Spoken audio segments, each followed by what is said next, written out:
Panginoon, salamat sa lahat ng ibinigay mo sa mga nakaraang mga araw at linggo ng aking buhay, sa proteksyon mo, sa mga blessings mo, sa mga answered prayers ko.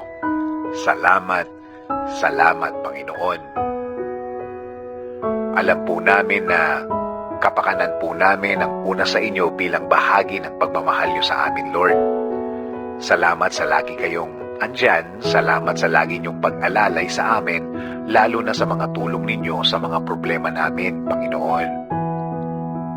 Kaya Panginoon, ipinagkakatiwala po namin ang aming ngayon at ang mga darating na mga araw. Dahil alam namin, Lord, na kapag sa inyo nagtiwala, walang magiging problema kaming nakikita na darating.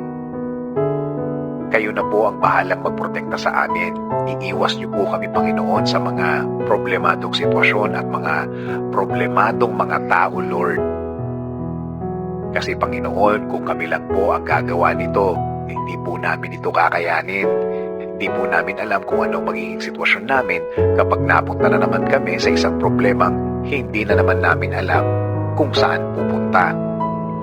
At alam din namin, Panginoon, na itong mga bagay na ito ay nagawa niyo na po sa aming mga buhay. Kaya naniniwala po kami na magagawa niyo ito ulit at diretso niyo na kaming poprotektahan.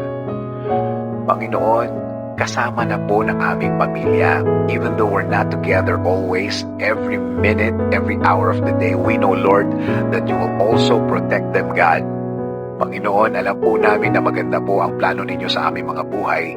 Alam po namin na kapag kayo ang nag-provide at tinupad nyo ang inyong plano sa buhay namin, alam namin, Lord, na ang lahat ay maayos dahil walang problema ang lilitaw dito. Panginoon, amin din pong ipinagdadasal ang aming bayan.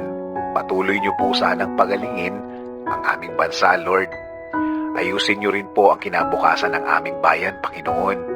Patuloy nyo pong alagaan ang mga Pilipino. Patuloy niyo pong ibigay sa kanila ang magandang plano niyo sa kanilang buhay, na kapag nakaayon sa inyo ang lahat, magiging maayos ang lahat. Panginoon, ibinibigay po namin ang aming ngayon at ang aming mga bukas. Maniniwala at magtitiwala po kami sa inyong pagmamahal at patuloy kaming nasa ilalim ng inyong kapangyarihan, Panginoon. Kaya patuloy po ang aming paanyaya na pasukin niyo, Lord, ang aming mga buhay. In Jesus' name we pray. Amen.